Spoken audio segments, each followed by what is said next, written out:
जब प्रशांत किशोर जी की पार्टी के खाली मंच पे मैं गया तो लोग फेसबुक में गालियां देने लगे। तो मैं उन बहेलियों से कह रहा हूं जो टोपी और दाढ़ी रखकर, और जैसे मेरे दोस्त ने कहा है आज कमेंट बॉक्स में लिखा हुआ है कि आपको क्या लालच हो गई, तो मुझे एमएलए बनने के बाद ऐसा क्या मिल जाएगा? मुझे गार्ड्स मिल जाएंगे, वो मेरे पास पहले से ही हैं। मुझे गाड़ियां मिल जाएंगी, वो मुझे मेरे पास पहले से भी हैं। मुझे बंगला मिल जाएगा, मैं एक बंगले में ही रहता हूँ। बदलाव की ज़रूरत है। जाति और धर्म के नाम पर जो बंटवारा हुआ है और जाति के साथ जो खिलवाड़ हुआ है, और हमारे 18% या किसी के कितने जो परसेंट जाति जनगणना की जब बात होगी, जो जगह नए बिहार की बात होगी, प्रशांत जी की आप स्पीच को सुन ही नहीं रहे। आज आपके पास फुर्सत है, नौजवान ऐसे ऐसे ऐसे ऐसे स्क्रॉल कर रहा है, उसको फुर्सत ही नहीं है। ये फीलिंग्स नहीं चाहिए। मुसलमानों तुम इकट्ठा हो जाओ, ये बीजेपी के प्रचार हुआ कि एक तरफ आपने कहा कि मुसलमानों इकट्ठा हो जाओ, तो यही तो चाहती है बीजेपी कि जब आप इकट्ठा होंगे तो उधर 80% इकट्ठा हो जाएंगे, तो आप कभी सरकार में नहीं आ पाएंगे। कि भाई साहब, आप पढ़े लिखे लोगों को पढ़ाई पर काम करना चाहिए, तो गुंडा को दे दें सरकार। पढ़ाएं हम लोग और सरकार चलाए गुंडा।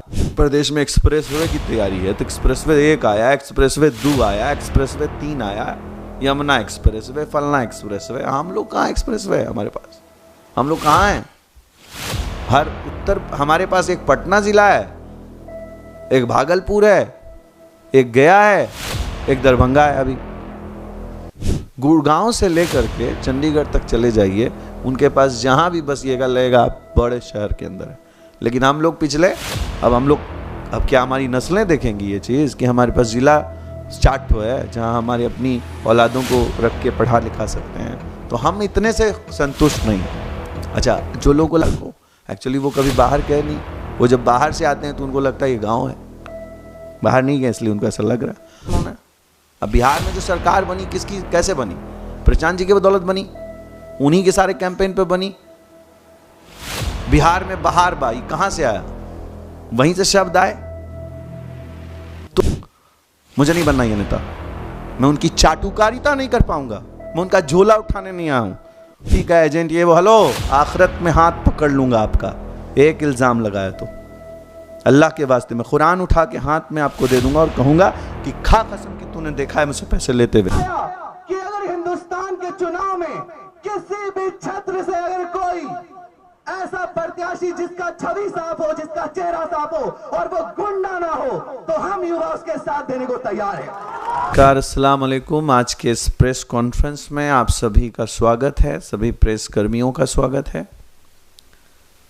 ये प्रेस कॉन्फ्रेंस इस सिलसिले में है ताकि सारी बातें साफ सुथरे तरीके से आप लोगों के सामने आ जाएं। जो बिहार का सियासी मंजरनामा और मुसलमान को लेकर एक मुहिम छेड़ी गई और उसमें प्रशांत किशोर जी वॉज द चीफ गेस्ट और वो हज भवन में पहुँचे। उसमें मैं एक दावत पे गया और जब मैंने उनसे पोस्ट किया तो बहुत सारे लोगों ने हमारे ऊपर कई सवाल उठाए। इसी सिलसिले में सबसे पहले ये प्रेस कॉन्फ्रेंस है, मैं इसको क्लियर कर दूं कि ये क्या है पूरा। जन सुराज जो 2 अक्टूबर को रजिस्टर्ड पार्टी के रूप में आने वाले इलेक्शन में आप लोगों के बीच बिहार में दिखेगी, मैं उनके मुखिया प्रशांत किशोर जी से बहुत कन्विंस हुआ और बहुत सारे तर्क वितर्क के साथ हमने ये फैसला किया कि मैं उस पार्टी का हिस्सा बनूंगा। इसी सिलसिले में मेरी कई बैठक हुई और उसके बाद उनके जो मुस्लिम विंग्स को देख रहे थे उन सभी डेडिकेटेड लोगों से, ऐसे लोग भी मुझे मिले जो 2-2 साल से घर नहीं गए। मैं बहुत मोटिवेट हुआ और मैंने ये फैसला किया कि हाँ, मैं उस पार्टी का हिस्सा बनूंगा और इसी सिलसिले में मैं उनसे मिलकर मैंने ये फैसला किया कि हाँ, ये पार्टी अच्छा काम करेगी। अब एक बात और है जो मैं समझाना चाहता हूँ कि आने वाले इलेक्शन में हमारे गांव में कई बातें ऐसी होती हैं, जैसे बहेलिया होता है, बहेलिया कहते हैं जो चिड़िया फंसाता है, गुलगुलिया भी कहते हैं उसको, उस बिरादरी को। तो जो बहेलिया लोग हैं बहुत सारे बहेलिया वो पहली पुरानी पार्टियों में अपना अड्डा बनाए हुए हैं। अब बहेलिया करता क्या है कि तोता को फंसाना होता है तो तोता की तरह बोलता है, मैना को फंसाना होता है तो मैना की तरह बोलता है। तो इन लोगों ने अपने पुराने गठजोड़ों में, झूठे समीकरण में, जैसे MY समीकरण जैसे समीकरण में कई बहेलिया रखा हुआ है। और वो बहेलिया सुर में गाता है। जब वो देखता है कि उसका पुराना ज़मीर सब उखड़ रहा है तो वो बहेलिया फिर सीटी बजाता है कि ये सब बीजेपी पार्टी 2 है, बीजेपी पार्ट 2 है, ये बीजेपी का ही एजेंडा है। कई ऐसी बार हम लोग सुन चुके हैं। जैसे ओवैसी साहब की पार्टी को भी जब उन्होंने कोई अपने हक की बात की कभी, तो उसमें भी हम लोगों ने ऐसा ही सुना। जब प्रशांत किशोर जी की पार्टी के खाली मंच पे मैं गया तो लोग फेसबुक में गालियां देने लगे। तो मैं उन बहेलियों से कह रहा हूं जो टोपी और दाढ़ी रखकर बिना तहकीक किए ये जो एक तरफा सीटी मार रहे हैं, वो आखिरत की फिक्र करें। मैं वो बहेलिया नहीं हूं और ना मैं प्रशांत जी के पीछे चलने आया हूं।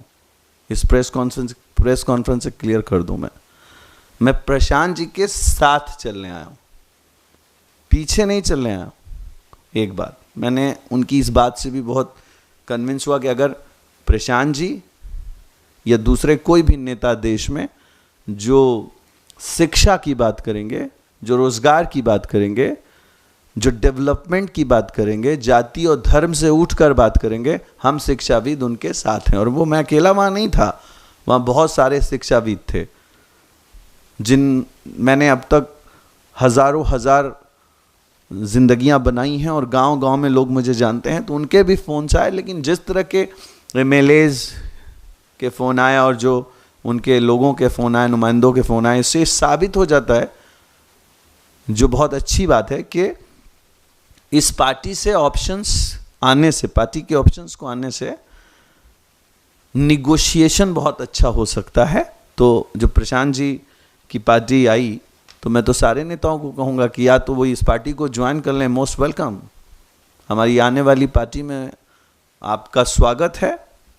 अब मैं अभी ये भी नहीं जानता कि मैं कोई इलेक्शन लड़ूंगा या मुझे इलेक्शन लड़ना है या मैं कहाँ से इलेक्शन लड़ूंगा। इस मकसद से नहीं आया हूँ, सिर्फ इस मकसद से नहीं आया हूँ।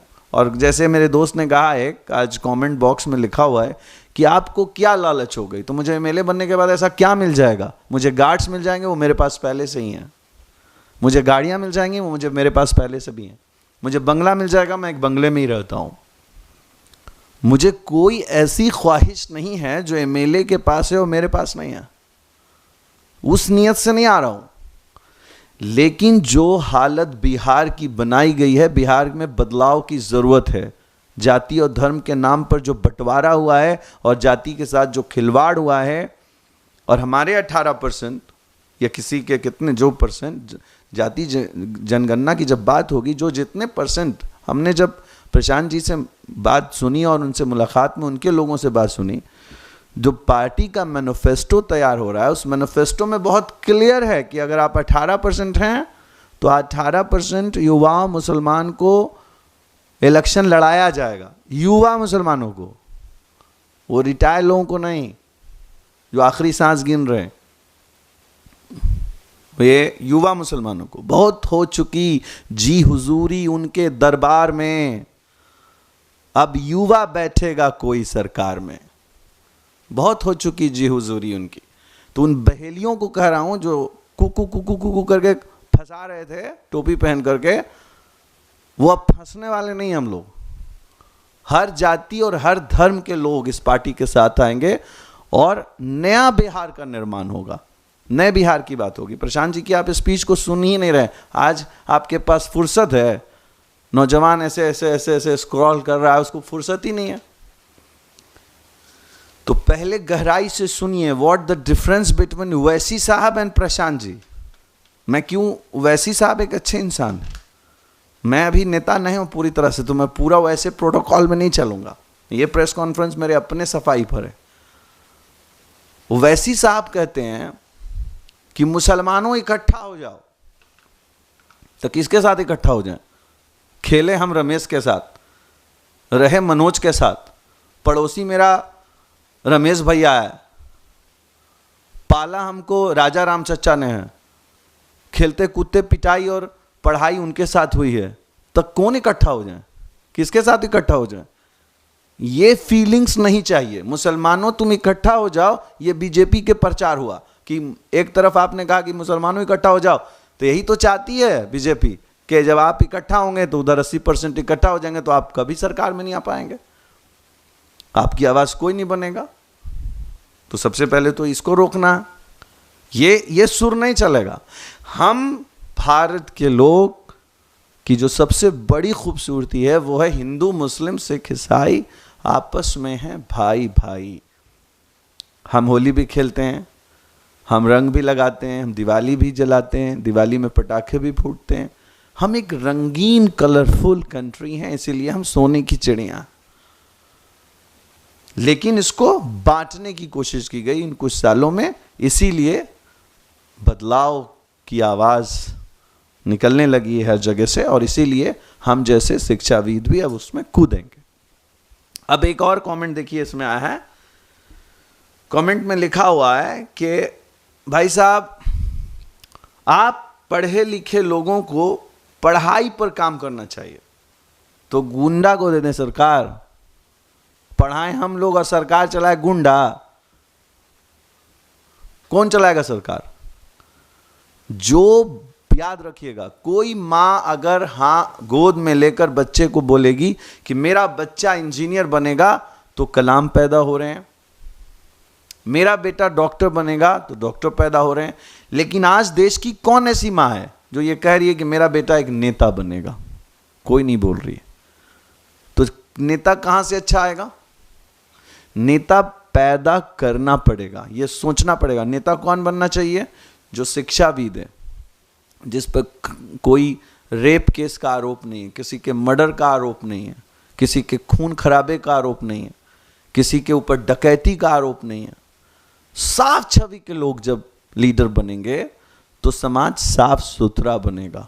और ये जो वीआईपी कल्चर है वो इसलिए डेवलप हो रहा है कि जिसके पास कुछ नहीं था उसको आपने सब कुछ दे दिया, वो कुछ और ही समझ बैठा राजनीति को, कमाने का धंधा। हम राजनीति को देने जा रहे हैं, उनसे लेने नहीं जा रहे हैं। तो एक सबसे इंपॉर्टेंट बात इसमें हो गई। और जहां पे हमारे जो मुखिया हैं उनका इतिहास थोड़ा मैं बताना चाहता हूं, थोड़ा सा इतिहास की तरफ चलते हैं। जब लालू प्रसाद यादव ने बिहार के अंदर में रथ को रोका, अडवाणी जी के रथ को रोका, तो वो नेता बने मुसलमानों के। एक बात बहुत रिसर्च करने पर आपको समझ में आएगी कि जब एनआरसी लागू हुआ तो एनआरसी के लागू होने के बाद जो सबसे बड़ी मुसीबत आई वो बंगाल पर आई, क्योंकि वहां के बांग्लादेशी होने का उनको सर्टिफिकेट दिया जा रहा था। यानी बॉर्डर इलाकों के लिए ज़्यादा तकलीफ दे की बात थी। बिहार के लिए क्या, उत्तर प्रदेश के लिए क्या है, हम लोग कहाँ पर बॉर्डर पर रहते हैं, हमारे पास क्या विवाद। लेकिन जो बॉर्डर का इलाका था उस पर एनआरसी में हजारों नहीं लाखों मुसलमान खतरे में थे। तो बार बार हमारे मुखिया पर यह इल्ज़ाम लगता है जब कि वो बीजेपी को लाने में उनकी सबसे बड़ी योगदान है और उन्होंने मोदी जी को लाया है। तो दूसरी तरफ हमें याद रखना चाहिए कि बंगाल के सारे स्वैप वाले केस में ये स्वैप कर रहा है, वो स्वैप कर रहा है, सब पार्टी हट जाएगी, बीजेपी का वहां राज होगा।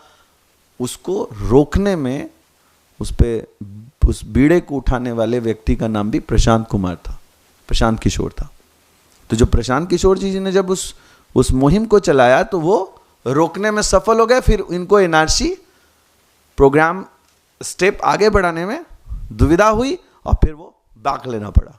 तो इसमें अगर एक पार्ट को उसको देखेंगे, बंगाल वो नहीं हारते तो उनको ये सबक नहीं सिखाई देता। कई खुरबियाने थे, मैं ये नहीं कहता कि लोगों ने धरना नहीं दिया, सब किया, लेकिन उसमें एक चीज के हारा कहां से, बंगाल में क्या हुआ, एकदम साफ कर दिया गया। तो इससे बंगाल में साफ कर दिया गया। उसके बाद पंजाब में साफ कर दिया गया, और हरियाणा साफ होने जा रहे हैं वो, और बिहार भी, बिहार हम लोग साफ कर देंगे। तो फिर इसमें सबसे पहले ये बात मैं कह देना चाहता हूं कि हम इलेक्शन के लिए सिर्फ इस मौजू की बात नहीं कर रहे हैं। ये जो मुसलमान नौजवानों की लीडरशिप हाशिए पर है, उसमें कोई बोलने वाला तक नहीं है। सबको डर लगता है भाई बोलेंगे तो कि भाई आप हक बात बोलिए ना। विपक्ष के नेता गुंडा को पसंद नहीं कर रहे हैं। आप शिक्षा की बात कीजिए, आप रोजगार की बात कीजिए, आप सच्चाई पर बात कीजिए, आप हक की बात कीजिए। आप डरते क्यों हैं? हम लोग सबसे ज्यादा सेकुलर लोग हैं। आप देखिए ना, सेकुलर हमारे होने का इतिहास क्या है कि हमारा नेता कौन था? हमारे नेता नीतीश कुमार जी थे। तो मुसलमानों के नेता नीतीश कुमार, मुसलमानों के नेता रामविलास पासवान, मुसलमानों के नेता लालू प्रसाद। लेकिन अब हम वो चंटू मंटू को बर्दाश्त नहीं कर पाएंगे। साफ बात, जो बात है कि 18% मुसलमान लोगों को में से उनको कोई नहीं दिखा अपने हेलीकॉप्टर पर बैठाने के लिए। ये कैसा है वैसा में करना?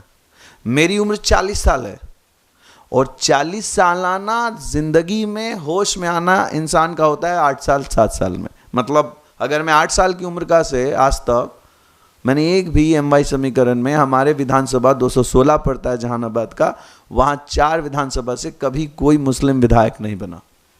मैं नहीं कहता कि मुस्लिम ही विधायक होना चाहिए, लेकिन एक बात बताइए चंदन मिश्रा जी, आप बताइए, कुणाल जी जो यहाँ बैठे हैं, आप बताइए फलां, जितने आप लोगों का नाम मैं सबका नहीं जानता, लेकिन आप सब बताइए कि अगर आप कहीं 40 साल के हो जाएं और आप किसी को वोट दें तो आपको कभी तो लगेगा यार हमको भी कोई वोट दे, हमको भी कोई टिकट दे।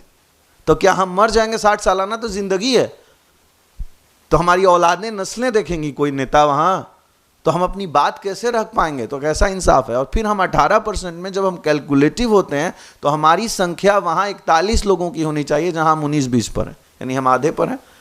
तो ये तो बिल्कुल आधा तरीके से हमारे साथ चीट है ये। तो उन बहेलियों से थोड़ा सावधान रहिए जो सीटी बजा बजा के फंसा रहे हैं आपको, और टोपी और नजर आ रहे हैं दाढ़ी में। मैं ये नहीं कह रहा, लेकिन वहां कोई उलमाए दीन नहीं बैठे हुए, कोई फतवा नहीं आया कि भाई मैं आलिमे फलाना आपको सारे मुसलमानों को फतवा देता हूं कि आप RJD की चाटुकारिता में लगे रहिए। ऐसा कुछ नहीं मामला है। हमारे सारे उलमाए दीन के पास दिमाग है, सारे हम उनकी रिस्पेक्ट करते हैं, हम उनसे उन खानकाहों की कदर करते हैं, उन खानकाहों से पले हैं, खानकाहों में रहे हैं, खानकाहों को जानते हैं, इदारों को समझते हैं, उनकी तहजीब तमीज़ देखी है। लेकिन ये बहेलिए जो हैं, जिनको ना कोई आलिम है, ना कोई कहीं से उनको मदरसों की फ़िक्र है, ना खानकाहों की फ़िक्र है, वो इस बात को कह रहे हैं अपने इसमें कमेंट बॉक्स में। तो पहली बात, मैं शिक्षा को ऊपर करने के लिए, रोजगार के ऊपर करने के लिए, डिसिप्लिन ऑफ बिहार को ऊपर ले जाने के लिए यहाँ से जुड़ा हूँ, और मैं साफ कर दूं कि मैं इलेक्शन में बड़ी भूमिका निभाऊंगा, ये तय है। This is all about my press conferences. If you have any question you can ask please. Any question? जैसा कि सर आपने कहा कि अभी आप एक बड़ी भूमिका निभाएंगे, तो कुछ ऐसी प्लानिंग होगी आपकी कि किस तरह से आप इनको सपोर्ट करेंगे, किस तरह का आपका सपोर्ट होगा? हमारे 27,000 बच्चे पढ़ रहे हैं, उन 27,000 बच्चों से मैं बात करूंगा कि भाई अपने अपने ज़िलों में, अपने अपने गांव में 27 × 5 पहले कर लीजिए, 27,000 × 5 उनके अभिभावकों से मैं बात करूंगा, उनसे जुड़ करके उनसे पूछूंगा कि क्या आप उन्हीं रस्मों रिवाजों में पढ़ना चाहते हैं या बिहार विकसित प्रदेश होना चाहिए, या हम लोग को क्या करना चाहिए, हम लोग किसका इंतजार कर रहे हैं। उत्तर प्रदेश में एक्सप्रेसवे की तैयारी है, तो एक्सप्रेसवे 1 आया, एक्सप्रेसवे 2 आया, एक्सप्रेसवे 3 आया, यमुना एक्सप्रेसवे, फलना एक्सप्रेसवे। हम लोग कहाँ एक्सप्रेसवे है हमारे पास? हम लोग कहाँ हैं? हमारे पास एक पटना जिला है, एक भागलपुर है, एक गया है, एक दरभंगा है अभी। लेकिन आप एक बात बताइए कि हमारे पास 38 जिलों में ऐसा कौन सा जिला है जहां पे आप अपना इस पटना को छोड़ के कहीं बसना चाहते हैं? क्या इतना संसाधन कहीं और? लेकिन उनके पास है लखनऊ, उत्तर प्रदेश पड़ोस में है ना, उनके पास है कानपुर, उनके पास है गाजियाबाद, ग्रेटर नोएडा, नोएडा। अब हरियाणा को देखिए, गुड़गांव से लेकर के चंडीगढ़ तक चले जाइए, उनके पास जहां भी बसिएगा लगेगा आप बड़े शहर के अंदर है। लेकिन हम लोग पिछले, अब क्या हमारी नस्लें देखेंगी ये चीज़ कि हमारे पास जिला 4 ठो है जहां हमारी अपनी औलादों को रख के पढ़ा लिखा सकते हैं, तो हम इतने से संतुष्ट नहीं हैं। अच्छा, जो लोगों को लग रहा है कि बहुत मिला बिहार को, एक्चुअली वो कभी बाहर गए नहीं, वो जब बाहर से आते हैं तो उनको लगता है ये गाँव है, बाहर नहीं गए इसलिए उनको ऐसा लग रहा है। और कोई सवाल? सर, जैसा कि हमें पता चला है आप आज भवन में भी बहुत अच्छा अपना स्टेटमेंट दिए थे, वहाँ भी हम प्रेजेंट थे। जैसा सर हम सुनने के लिए अभी प्रेस कॉन्फ्रेंस में आप बताए हैं कि बीजेपी को भी जिताने में पीके सर का हाथ है, प्रशांत किशोर सर का हाथ है, और तृणमूल सरकार को भी जिताने में इन्हीं का हाथ है। तो आने वाले समय में आप ऐसा भी हम लोग कह सकते हैं कि ये बीजेपी का बी टीम हो सकता है, क्योंकि बीजेपी को भी जिताने में इनका हाथ है। बी टीम हो सकता है, तो हम ये पूछ रहे हैं कि ये तो बोले ना कि सब बहलिया लोग का कुकू कुकू का आवाज़ है। बी टीम हम हराए हैं बंगाल में, ठीक है। और जब हम प्रोफेशन, मेरा जिताना ही मेरा प्रोफेशन था, हमारी एक्सपर्टीज, मान लिया I am a consultant and I have a consultancy for you, तो I will work for you. उस वक्त तो कोई बात नहीं थी ना प्रशांत जी की कि उस वक्त वो आएंगे यहाँ बिहार में इलेक्शन लड़ेंगे। तो नीतीश कुमार जी के लिए भी कैंपेन किया उन्होंने। अब बिहार में जो सरकार बनी किसकी, कैसे बनी? प्रशांत जी की बदौलत बनी, उन्हीं के सारे कैंपेन पे बनी। बिहार में बहार बाई कहां से आया? वहीं से शब्द आए। तो सारे प्रोग्राम्स तो आप देखेंगे ना, तो बिहार को सरकार को बदला, बंगाल की सरकार बदला, पंजाब की सरकार बदला।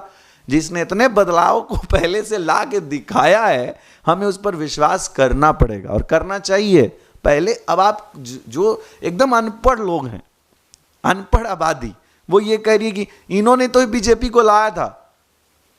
तो मैं ये पूछ रहा हूं कि यही तो काबिलियत है हमारी। अगर हम एक कंसल्टेंट हैं तो हम ऑनेस्टी के साथ काम करेंगे ना, जिसका हमने ठेका लिया हो। तो जब I was a consultant, I was working for that person, I did my focused work and professional work on successfully work, I did it. तो मैंने काम अच्छे से किया, इसमें कहां प्रॉब्लम है? I was excellent in that job, तो मैंने किया वो बहुत अच्छा। तो उस वक्त मैं कंसल्टेंट की भूमिका में काम कर रहा था, अभी मैं कंसल्टेंट नहीं हूं। हमने अनुभव किया, मैंने आपको बताऊं, मैंने अपने दोस्तों से सुना, मैंने देखा तो नहीं है पर मैंने अपने दोस्तों से सुना, जिससे सुना वो झूठ कम बोलते हैं। उन्होंने कहा कि प्रशांत जी भुकार पढ़ पढ़ के रोने लगे बिहार की उन गांव में उन बदहालियों को देखकर। उन्होंने कहा यार कितना पिछड़ गए हम लोग, कितना पिछड़ गए। और ये कहते हुए उनकी आंखों से आंसू, और वो बोले कि मैंने खुद देखा कि रो पड़े। तो मुझे एक बात बताइए कि मैं फील करता हूं एक बात, जो उन्होंने एक बार भी इस मुसलमान वाली मीटिंग में ये नहीं कहा कि हमको वोट दीजिए, उन्होंने तो कहा कि हमको मत दीजिए। और एक और बात कहा उन्होंने जो मैं आपको बता रहा हूं, वो खैर खां जो पार्टियां बनी हुई हैं, खासकर आरजेडी, खैर खां पार्टी मुसलमानों की, उन्होंने एक वादा किया। अरे यार कितना बड़ी बात कह रहे हैं वो, आप सारे मुसलमान मेरे भाई इकट्ठा होकर के इस बात को समझिए। उन्होंने कहा तो अच्छे थे इसलिए हम उनको वोट दें। मैं लालू प्रसाद जी की तारीफ पूरी दुनिया में करता हूं जब मैं कहीं जाता हूं, तो इस बात के लिए कि उन्होंने गरीब जो चप्पल उतरवा के कहीं आया करते थे, जो लोग घोड़ियों से उतार दिए जाया करते थे, उनको इंसाफ दिलाने का काम किया। लेकिन मैं अगर कह रहा हूं इसमें बात कि उनकी औलादों, उनकी नस्लों को जो रोजगार देना था, जो शिक्षा देनी थी, जो जिस तरह का चीज बहाल करना था, यार उन्होंने वो किया जिससे वो नेता बन गए। लेकिन नेता बनने के बाद जो फर्ज था वो पूरा नहीं किया। आज हाशिए पे मुसलमान लीडरशिप है, मैं पूरे देख पा रहा हूं, पूरे पार्टी के अंदर में एक ऐसा नेता, सुनिए आपको लालू प्रसाद जी की पार्टी में क्या होता है। सो मैं आपको बता दूं, मुसलमान इस बात को, जो नेता है वो तो पूरा समझते हैं मेरी बात को। मेरे दिमाग में एक ख्याल आया कि भारत में ये होना चाहिए, तो लालू जी के पार्टी से रात में आपको बुला लिया जाएगा और कहा जाएगा हेलो, अच्छा बात खाली लालू जी के दिमाग में आता है,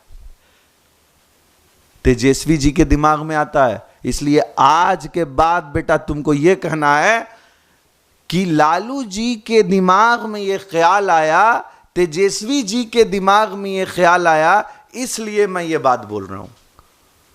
मतलब आप अपने मन से ये नहीं बोल सकते कि आपके दिमाग में ये ख्याल आया। अगर कोई बात जनता के हित की है, देश के हित की है, आप नहीं बोल सकते ये बात उस पार्टी में।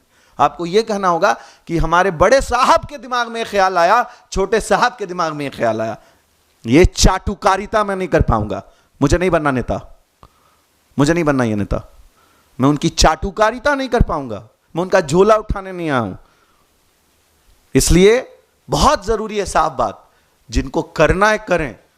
और जो ये समझ रहे हैं ना बीजेपी का एजेंट ये वो, हेलो आखिरत में हाथ पकड़ लूंगा आपका, एक इल्जाम लगाया तो अल्लाह के वास्ते मैं कुरान उठा के हाथ में आपको दे दूंगा और कहूंगा कि खा कसम कि तूने देखा है मुझसे पैसे लेते हुए।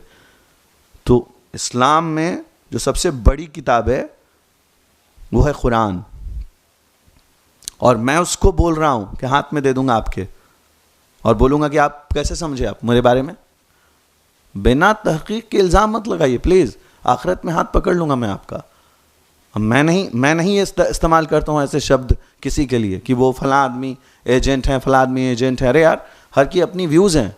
मेरे एक ऐसे दोस्त हैं जो एमएलए हैं और उनके फादर बीजेपी में थे, तो मैंने तो कभी नहीं कहा कुछ, मैं तो नहीं कहा कुछ, और ना मैं कह रहा हूं, वो आज भी मेरे दोस्त हैं। पर्सनल लाइफ अलग है और प्रोफेशनल लाइफ अलग है, दोनों अलग अलग बातें हैं। वो मेरे दोस्त थे, दोस्त हैं, दोस्त रहेंगे। Please any question? और सर एक क्वेश्चन और है कि जैसे जनता जानना चाह रही है कि आप एक social counsellor, national career counsellor भी हैं, और अभी जो आपका न्यूज़ 2 दिन पहले है कि आप एक पॉलिटिक्स ज्वाइन करने वाले हैं। अभी तो किए भी नहीं हैं, अभी तो हम सिर्फ आए हैं, ऐलान किए कि देखो भाई इधर फोटो, इधर देख लो। प्रशांत किशोर जी शिक्षा को समझते हैं, क्योंकि पढ़े लिखे व्यक्ति हैं, तो हम उनके साथ आ रहे हैं। और वादा कर रहा हूं मैं, अगर मैं आ गया तो बिहार की शिक्षा व्यवस्था में बहुत बड़ी बदलाव होने जा रही है। अगर शिक्षा व्यवस्था, जैसे लोन की माफी मेरा पहला प्रायोरिटी होगा। कोई योजना में लोन नहीं, शिक्षा को कंप्लीटली टेक्निकल, पैरामेडिकल और मैनेजमेंट कोर्सेज पर मुफ्त, पूरी तरह से मुफ्त। और आपको मैं बता दूं कि ये मुझे किसी से पूछने की जरूरत नहीं है। मैंने कहा ना, पीछे चलने नहीं आया हूं, साथ चलने आया हूं। वो मैं करने की पॉलिसीज है मेरे पास।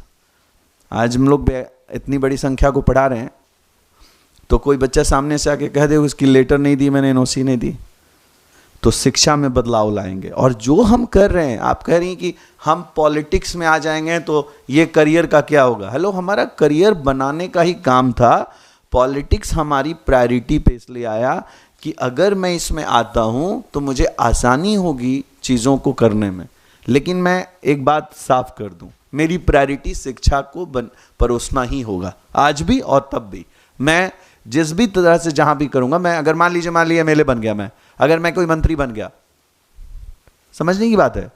मैं ये बात इसलिए कह रहा हूं कि कोई इंसान पॉलिटिक्स में अपॉर्चुनिटीज को मिस करने नहीं आता है, ठीक है। अगर ऐसी बातें लोग करने में शर्माते हैं, मैं बन गया, मैं हो जाऊंगा कि नहीं, और मैं, ये सारी चीजें ऊपर वाले तय करते हैं, आप कोई नहीं है। तो अगर मुझे ये मौका मिला और काम करने का मौका मिला, तो मैं नाली गली नहीं बनाऊंगा। मैं वहां नाली गली के पास के एक लड़के को इंजीनियर बनाऊंगा, और वो इंजीनियर मेरा नाली गली बना देगा। मैं शहर को डेवलप करना चाहते हैं अगर आप, तो शहर के लोगों को शिक्षित बनाऊंगा। और शिक्षा ग्रॉस एनरोलमेंट रेशियो से नापी जाती है। The gross enrolment ratio is the power of the nation.